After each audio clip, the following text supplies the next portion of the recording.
Have we all been lucky to be part of, number one, like I said, the human race? Number two, living in a country that is the greatest country in the world? Yeah, absolutely. But have you created your success in areas of your life? Yes, you have. Conversely, have you created the mediocre areas in your life because you haven't earned it? Have you earned that level of status? Yes, you have.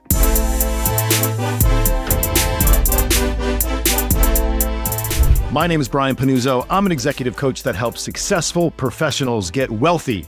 I mean rich, filthy rich, outside of the office, in their mental, their physical, and their relational performance. I'm an expert at this because I did it myself. I sat inside of corporate America for 2 decades. If I can do it, so can you. Welcome back to the show. This is the Success Lift podcast. And as I said, my name is Brian, and thank you for being back with us again this week. If you are new to the show, we drop an episode every single Monday. Most of the time. We've had one Monday a couple of weeks ago where we took a break, an unscheduled break. But I pride myself on being consistent in my life. And 4 years ago, when I started this podcast, we're now 230 plus episodes in, I decided I was going to record an episode once a week and have stuck to that plan without fail, 99 point something percent of the time. And I will continue to do that. And it's interesting, as I thought about this, as I was turning on the camera and the microphones and setting everything up, it's like, I could go to more episodes. I could do this more frequently. I actually, early in this process, decided, well, I got one down, I should just go to 2 real fast. And it's what most people do in their lives. They think that they have one thing figured out, or they think they have a certain set of things figured out. And so they just look for the new thing to add on. They just look for the next thing to do without necessarily mastering what it is they're doing on a regular basis. And I would say I'm still in the process of mastering this whole podcast thing, this recording thing, this content game. And so why would I go to another episode? Maybe I'll do something like that in the future, but just a little life lesson that oftentimes the most successful path we can take is the boring one. I'm going to talk a little bit about that this week and weave that concept into our topic this week. It's based off of a conversation that I had with a very long-standing, a great friend and an existing client of mine who's been working with me for the past couple of years. Before I do that, actually, it's Halloween week. Welcome to Halloween week for all my parents with young kids. Our kids are kind of phasing out of Halloween, but I still have a 10-year-old daughter. She's super into it. My son will probably put a mask on, walk around the neighborhood, hang out, grab a little candy here and there. But it's becoming less cool for 15-year-olds, high school kids to do the whole Halloween thing. And so whether you're deep into it and celebrating all week with multiple costumes at school and the parades and pulling the wagon around, and grabbing your beers and putting them in, or walking around with a cocktail, I don't judge that. Some people would think that you're completely normal for doing that. Other people would think that you're completely weird for doing that. You want to do it, you go do it. Do I think we use opportunities like Halloween night to drink more and to eat more than we really should, when ultimately, if you actually look at like the importance of that day, it's an important day for your kids. It's not an important day for an adult. Maybe this past weekend was a Halloween party that you went to and you enjoyed yourself, and maybe that was the important moment. But do you need to have 4 vodkas or 6 beers or, 12 Kit Kats, on Thursday night this week if you're listening to this before that? I don't know. I probably will choose not to. In fact, no probablys. I will choose not to. But if you want to do it, you go do it. Just don't wake up on Friday morning and go, oh yeah, Halloween and this and that. Like, come on. You're going to do it? Do it. Full send. Dive off the diving board. Cannonball into the pool. Halloween speech is over. All right. If you are getting my daily emails, I think it's this morning, I give you a foolproof strategy on how to avoid Halloween candy at the office. And I won't go into it here. If you're not on my email list and you would like to be on my email list and get your foolproof strategy, just reach out to me. Shoot me a email at brian@thesuccesslift.com. Send me a DM on Instagram or LinkedIn, which is where I'm most active on social media, at Brian Pannuzzo. Or if you know me personally, why aren't you on my list? But if you know me personally, shoot me a text or whatever, and we can add you. I will personally add you. Me, personally, I will add you, and I will even send you Monday's message. Short message delivered to your inbox every single day, 5 a.m. Eastern, without fail. I've been doing that for 4 or 5 years now. 5 years, give or take, an email into your inbox every single day. I am a huge fan of consistency and repetition. And whether you know it or not, so are you. You just may be repeating the wrong things over and over and over again. We all are consistent in our lives. We're just potentially consistent with the wrong things, right? And so I just mentioned my daily email list. I just mentioned the 4-year weekly streak, give or take, with my podcast. I mentioned last week, I think, sometimes the weeks run together, that I just recently broke a 400 plus, it was probably 430 something day streak of logging. Oh, maybe I mentioned it in my client only email or my client only message, whatever. I broke recently a 400 plus day streak of logging food into an app called MyFitnessPal, where I track everything that I consume, every calorie that I consume, alcohol. I don't really drink any other caloric beverages other than that. And food, 400 plus straight days, broke that streak, but had a 400 day streak. And so I hope you're sensing a little bit of a theme here of the consistency that it takes and the time that it takes, because consistency is potentially a subjective definition. Now, at some point, we probably cross a line where everyone's like, okay, you're not consistent. But maybe for you, consistency is 5.5 days out of 7 right now. For me, it might be 7 out of 7. In fact, it is. If I'm going to say I'm going to be consistent with something, it doesn't mean I have to do it every single day, but I have to be committed to a process every single day. So for you, that might look like, because you're maybe not as far along in the journey as me, that might look like 5.5, maybe 6, maybe 6 and change. Should you go right to 7 days of consistency? Should you go right to an intensity level of 10 out of 10? Probably not. That's probably the equivalent of you doing dry January or telling yourself you're going to work out every, other day for, the next 4 months straight. Like maybe you should just go take a walk a couple of times this week. Maybe you should upgrade one meal instead of cutting out all carbohydrates. Maybe you should earmark 2 to 3 days in January that you're going to actually enjoy a little bit of alcohol, but the other days are non-negotiables and you're not. So that when you do get to that first or second moment where it's like, this is really a moment that actually doesn't call for the irresponsible consumption of alcohol, but it actually would be a very responsible time to enjoy a couple of drinks, a glass of wine, a this or a that. And then you actually give in air quotes, and do it. And then you look back on the whole process as a failure instead of on December 31st, just actually looking forward at your calendar and saying, I could do this. I could lay this plan out for myself. Anyway, a lot more talk about January and dry January and the stupid things that people do come New Year's, coming soon. This week, I wanted to talk about a conversation that I had with a great friend, an amazing client, a very influential person in my life. And it's great timing because, to be fair and to be true, I look over here when I sometimes start to talk about stuff because there's whiteboards all around me that you can't see, where I love to sketch out, plan out, write out, think out loud onto a piece of paper. Think about looking at your models, at work, looking at something visually. I like to look at things visually. And so I didn't really have a great topic to be honest with you, for this week. I was kind of in between topics. There's some things coming up that I'm going to talk about that I've sort of sketched out. But like this week, I was like, man, I don't know. I'm not really sure.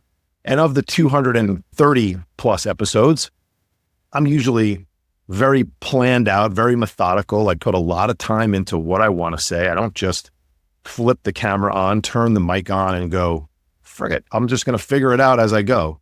I very rarely do that. I usually have notes here. I usually am looking at notes on a laptop, something. I prepare. I want to make this a valuable use of your time. But if I'm being honest, this week might have been one of those, I'm not 100% sure what I'm going to talk about. So let me just turn the camera on and see what comes out. And hopefully I don't ramble too much. But fortunately, through the grace of the universe and God and whoever else you want to believe in, I had a phenomenal conversation at the time of this recording yesterday with a very influential, long-standing, amazing client of mine. And we started to talk, and I took some things away from it that I wanted to share because I think they're very relevant for you. He was complimenting me, and we were sort of reminiscing of our dual path and journey over the last couple of years that we've known each other and worked with each other, but also previous to that, my previous career inside of corporate America and Wall Street, his career inside of financial services. He's been a financial services veteran for over 30 years, I believe. He's been extremely, extremely successful, and he's had a massive, massive increase, catapult, extension of that success in the 2 years that I've known him, 2.5 years that I've known him. Not a whole lot to do with me. It has to do with what he does and what he's been doing and his commitment level to himself and to everyone around him. And so he's been very influential, as I said. He's the reason why, one of the reasons why I can call myself a Fortune 50 and Fortune 100 executive coach, because he works for firms that are in the Fortune 50. And I've worked with other clients that have been in Fortune 100 firms. And so fortunately for me, I get the opportunity to now call myself that. I've worked with his organization. I've worked with him as an individual. I've worked with teams inside of this particular organization. I've spoke at their events.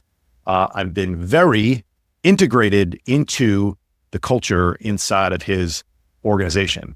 And so I've gotten a good look under the hood is where I'm going with this. And I've gotten to work with multiple teams and people that he has direct contact with. We both have gotten to see firsthand the success that a lot of people that he's been able to influence, that I've also been able to influence, have had.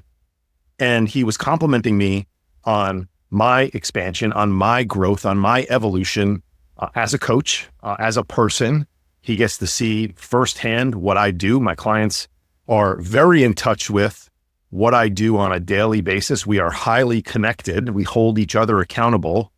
We have connection points inside of my program where they can see every single thing that I put in my mouth via my tracking. I can see how much they're moving. I program their workouts for them. I see their check-ins. We are very connected. Okay. My one-on-one coaching program is a very high touch concierge service level program. Right? If you need to speak to me, we get on the phone immediately if needed. You will hear from me regularly via certain methods of communication, text, video, email messages push through the Success Lift app. All my clients are on an app. I communicate through there, and then good old fashioned phone and face-to-face, either in person or via Zoom. There are numbers of ways for me to stay connected. And so he knows what I've been doing. He knows how hard I've been working. And he was complimenting me on success that I've had. And he was very appreciative of my role, my influence in not only his success, but the success of some of the people that I now work with because of him. He's made some incredible introductions for me. Because of him, I work with a number of different companies, a number of different executive teams. He was sort of reminiscing himself on the success and the influence that he's had.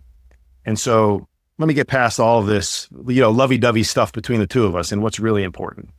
I effectively told him how much I appreciated that, how much I appreciate him, how influential he's been, and I thanked him.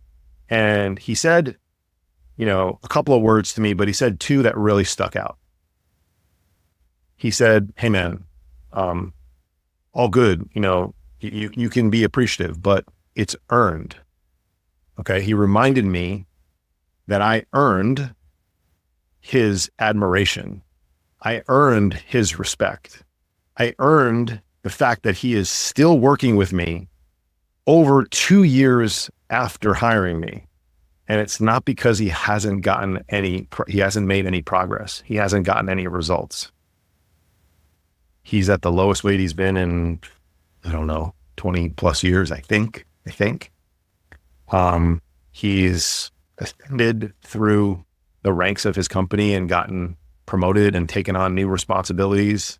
And where he thought he was maybe shifting into a different phase of his life, he's continued to push forward and create more success inside of his professional life. And so he reminded me that he wouldn't just be telling me this to make me feel good if I didn't earn it. And that made me think, because don't we earn everything in our lives that are great? Don't we have a lot of success that people look at and maybe are admirable of and have admiration for, and assume that maybe certain things were handed to us or assume we got lucky, but in fact, we fucking earned it.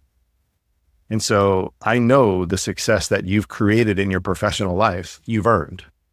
Now, maybe we've all been lucky, and we've all been lucky to, number one, be a human being on earth in this era of time. Every single human can say that, but then we've now been lucky maybe to be born in the United States versus a third world country. Maybe you were lucky to be born into a family that had certain expectations for you and pushed you, right? This whole privilege thing that went around for a year or so, several years ago, it fucking irked the hell out of me. Privilege, what are you talking about privilege? My privilege was that my parents went to work every single day and instilled a work ethic in me. The privilege that I had was that my parents met each other in high school and were high school sweethearts and stayed married. My privilege was that I showed up and I did the fucking work in every area of my life. All right. And so I know that that's the same way you feel, because a lot of us around that time were like, what are you talking about privilege? Get the fuck out of here with your privilege. Right? Have we all been lucky to be part of, number one, like I said, the human race? Number two, living in a country that is the greatest country in the world? Yeah, absolutely. But have you created your success in areas of your life? Yes, you have. Conversely, have you created the mediocre areas in your life because you haven't earned it? Have you earned that level of status? Yes, you have. And so that's really what I wanted to start to talk about in the lesson here for me, is that everything in our lives effectively is earned. Yes, of course, you can be given certain things. I totally understand that. But when it comes to some areas that I focus on, where I help you remember the intro, get rich, get wealthy outside the office, in your mind, your body, and your relationships, those things got to be earned. You can't purchase any of that stuff. Now, can you hire an expert with your money? Can you fast track it? Can you time collapse your results? Of course you can. And that's what I hope you do, because everybody should be doing that in areas of their life. Remember last week, you don't DIY certain things in your life. You don't index fund and take a low-cost ETF approach to certain areas. We hire experts. We submit to the fact that other people can do the job that either we don't want to do or can do it better than us. And so, yes, you can get help in these areas. And I highly suggest that you get help in these areas, whether it be the guy you're listening to right now or somebody that I don't even know. I don't care. I just want you to get the help that you need to get the results that you want. But God damn it, do you have to earn it? Let's talk first specifically, very obviously, I hope, to everyone, in your physical body, in your physical health, there is no other way to get it than to earn it. And that's why, for me, how a person looks is the ultimate test of their status, because you can't go by this. You have to earn it. You have to show up and do the things that are required of you in order to look and feel the way you want to look and feel, or that you really truly desire, or that person that you see that you're like, Jesus, man, that guy or that girl, she is in incredible shape. He is in ridiculous shape. When people stop me on the street, in a grocery store, at a game, and they ask me things like, excuse me, what do you do? Like, I'm sorry to ask this strange question, but can you tell me, like, what do you do? Are you a NFL tight end? Are you a basketball player? Are you, I got an MMA fighter recently. Jesus Christ, I get fucking rinsed by one of those guys. But are you an MMA fighter? Are you a police officer? Are you in the military? Like, I'm not saying that any of those jobs are the pinnacle of success, or any of those careers are what you should strive for, but is anybody stopping you anywhere in your life and asking you the question, what the fuck have you been doing because you look ridiculously good? And if they're not, if they haven't, do you have work to do? Do you have money to earn in that domain of your life? In your marriage, does anyone ask you, you have what appears to be an off-the-charts marriage. Now, let me be very clear. My wife and I are a work in progress. We, every single day, look to expand and challenge ourselves and grow together and have an even better relationship than we did the days and the weeks, the months, and certainly the years prior. We are not perfect. I say dumb shit to my wife all the time, and I want to claw that back, and I want to go, ooh, can I rewind the tapes and do that again? I'm still working on this. There are aspects of her that I'm like, man, I wish you could do this better for me so that I wouldn't get so upset with you. And so when I say this, please don't mistake me for believing that we have it all figured out, but we regularly have people compliment us on our relationship and that they wish that their marriage was more like ours. And we are an admirable couple to model themselves after. Has anyone asked you that recently? Have you earned that? Because when you ask your husband or wife, or you get married or whatever it is, when you start day one, we often assume, especially men, we often assume that that is the finish line. I found the beautiful woman to say yes to me, and therefore I got her. It's done. I'm going to go make a bunch of money. She'll be just fine. We'll be just fine. And that's why most marriages either get divorced or are fucking dead inside. All right. And so you need to earn an elite marriage. And that comes the same way your career success has come. Showing up every single day in the trenches and doing the damn work. Just like you get an elite physical body, just like you get elite blood work and the likelihood of incredible longevity in your life, you have to fucking earn it. Sorry for cursing, but this gets me passionate because there is one way to achieve this long-lasting success that we all desire. And you've signed up for it in your career. You've succumbed to it. You've just accepted the fact that this is how it is in your professional life. And yet, a lot of people are walking around like zombies in their personal lives, when all they have to do is just go apply the same principles. In your mental performance and health, you have to earn it. You have to learn strategies to compartmentalize the stress that is created at work and that you will always deal with your personal habits, your decisions, your interactions, your relationships. And when you consistently take the bullshit that's going on in your professional life and you bring it home and you dump it on your family And when I've been saying you the entire time, I'm just talking to myself 10 years ago, because I used to do the same thing. And if it keeps happening, the only common denominator is you. It's not your family's fault. It's not work's fault. It's your inability to be able to figure it out. And so what did I do? I came home and I drank 4 vodkas, or had a few beers, or ate a gummy, or ate a Percocet, or had an Ambien to go to bed, or took a Xanax, or whatever, or gambled on a couple of games so that I could not pay attention to what was going on and just focus on the TV. I sedated, I numbed, I checked out. I did all the things that maybe you do. I don't know. I didn't have elite mental performance. I just had moments of not being able to worry about the thing, but the thing never went away.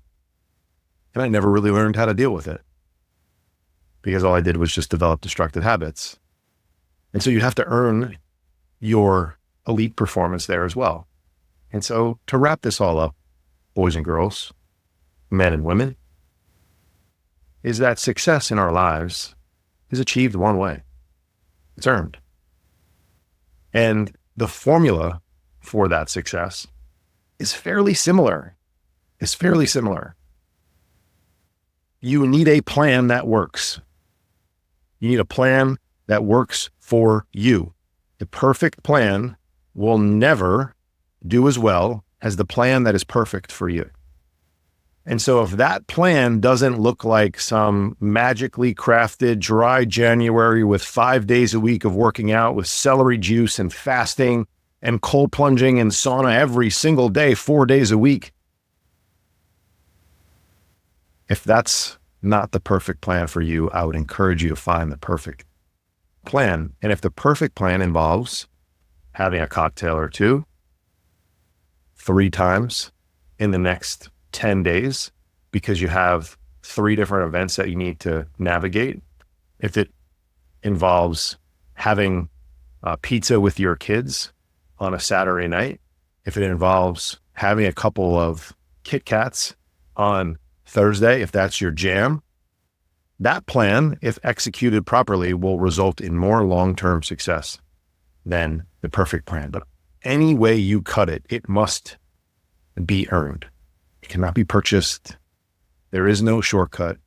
You have to have a structured plan. Then you have to have consistency of implementation. And so if you construct this plan and don't stick to it, or don't do it for long enough, it's basically shit. And that's the third thing that you need. And that's the third component. It's time. It's time. It's compound interest. And so you have a plan in your career. You know what you're going to do on a daily and a weekly and a monthly basis at the office. You are consistent. You show up to do it. And then you realize that it's going to take you time. And you have all those 3 things, you're good to go. So please, go earn what it is that you're looking for. Have a great week. Enjoy your Halloween. See you back here next week.